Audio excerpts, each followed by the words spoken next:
So hello guys, अभी तक हमने क्या डिस्कशन कर लिया? अभी तक हमने जीरो वन नैपसैक डिस्कशन कर लिया, अनबाउंडेड नैपसैक हमने डिस्कशन कर लिया, और एलसीएस में हमने कम्प्लीटली डिस्कस कर लिया। Unbounded knapsack, zero one knapsack में क्या होता था कि मतलब कोई कंडीशन दे रखी हुई, कोई क्वेश्चन दे रखा था, वैल्यू एरे नम एरे, उसमें हम कोई भी एक चीज़ को दोबारा मल्टीपल टाइम्स यूज़ नहीं कर सकते थे।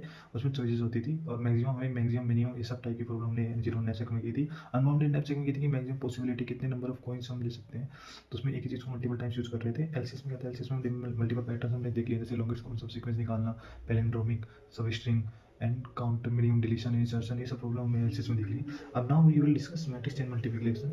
मैट्रिक्स चेन मल्टीप्लिकेशन डिस्कस करने से पहले मैं आपको कुछ पैटर्न बता देता हूँ कि कैसे क्या करना है। ये one of the most important part of DP. तो इसमें क्या करना है कि इसकी 7 प्रॉब्लम है जो मैं डिस्कस कर रहा हूँ, जो सभी प्रॉब्लम को कंबाइन कर लेती हैं। पहली problem MC multi printing MC Euclid expression try to boolean parenthesis, मतलब पैरेंथेसिस को इधर उधर करना, जैसे A into B into C होता है, इसमें यहाँ पैरेंथेसिस लगा है तो A into B into C, यानी पैरेंथेसिस को बुलियन ट्राई करके एक्सप्रेस करना। Minimize value of expression parental partially scramble string entropy, तो इस प्रॉब्लम इसमें डिस्कस करेंगे। एंड एक बार डिस्कस कर लेते हैं एमसीएम का पैटर्न क्या होता है, एमसीएम कैसे पहचाने। जैसे एक स्ट्रिंग है, जैसे हम 0 1 2 डॉट डॉट डॉट डॉट यहाँ पे 4 5 9 8 10 ऐसे है। तो इसमें क्या होता है कि हमने क्या कि फर्स्ट हाफ को सोल्व करना है, फिर सेकंड हाफ को लेते हैं।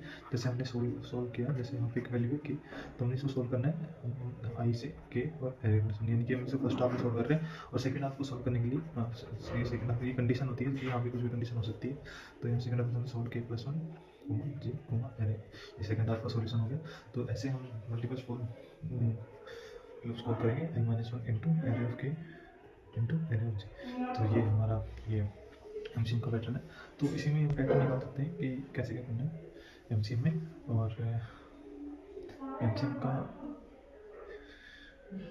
फर्स्ट हाफ सेकंड हाफ और ये जो भी इसका पैटर्न होगा उसके हिसाब से हम इसको सोल्व कर सकते हैं। एमसीएम में क्या होता है कि हम ऑर्डर को चेंज नहीं करते, वी ओनली चेंज पैरेंथेसिस। कि एमसीएम में ऑर्डर चेंज नहीं होता, ऑर्डर सेम रहता है।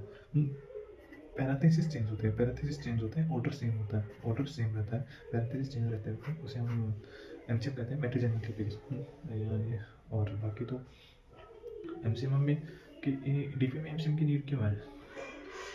डीपी में एमसीएम की नीड इसलिए है कि ये ऑप्टिमल अप्रोच है और ओवरलैपिंग ऑफ सब प्रॉब्लम्स, यानी कि इससे से काफ़ी प्रॉब्लम सॉल्व हो सकती है और ये ऑप्टिमल अप्रोच है। और इस अगर आप ये समझ गए ना तो मतलब मोस्ट ऑफ द टीपी आपके लिए ईजी हो जाएगा, हल हो जाएगा कि ये this is one of the most important topics. Thank you, आज के लिए इतना ही।